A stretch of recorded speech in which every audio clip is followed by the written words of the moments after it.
Welcome to Lucka Ladybug News.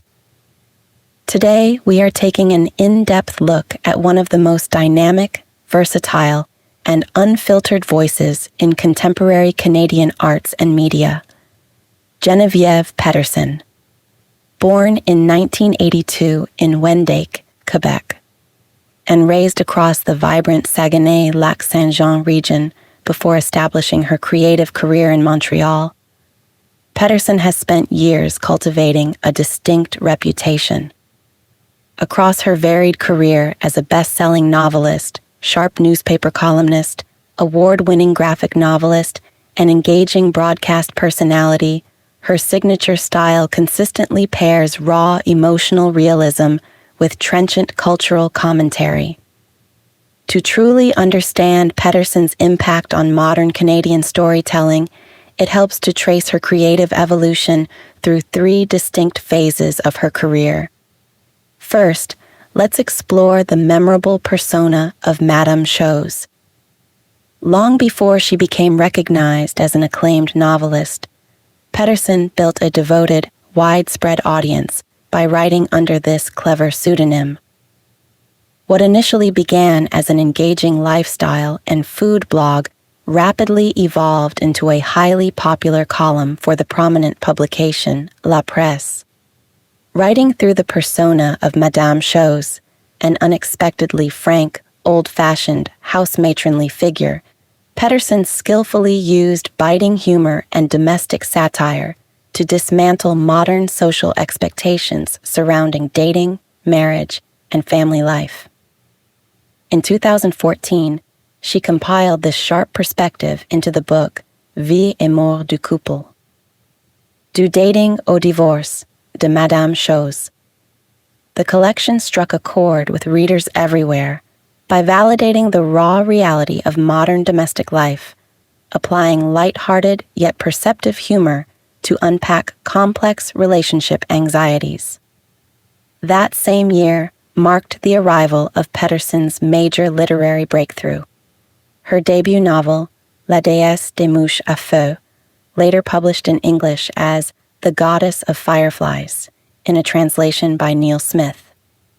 Set in Chicoutimi during the mid-1990s, the novel follows Catherine, a 14-year-old girl navigating the tumultuous waters of parental divorce, small-town, middle-class boredom, substance experimentation, and the local punk subculture.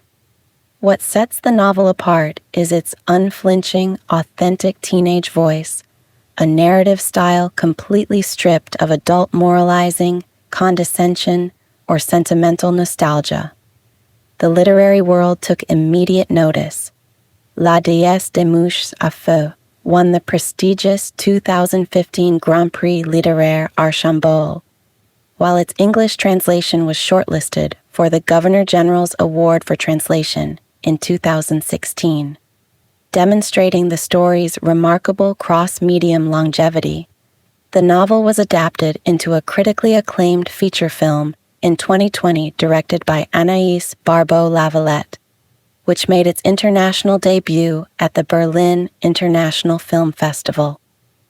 Never content to remain in a single medium, Pettersen expanded her artistic horizon into visual storytelling with her 2018 graphic novel, Trees E Avenue, illustrated by François Vigneault.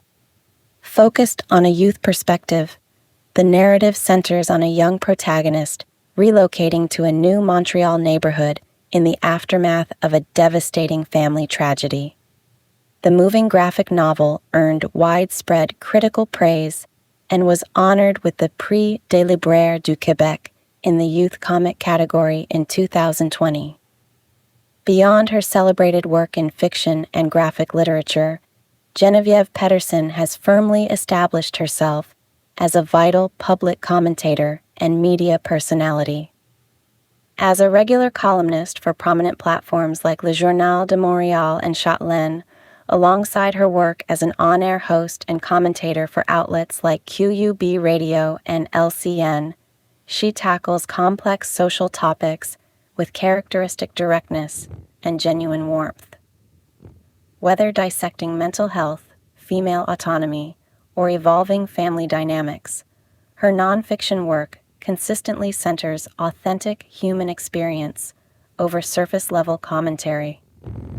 From her early days satirizing modern domesticity as Madame Chose to her award-winning novels, graphic stories, and broadcasting, Geneviève Pettersen remains a powerful, necessary voice in Canadian media.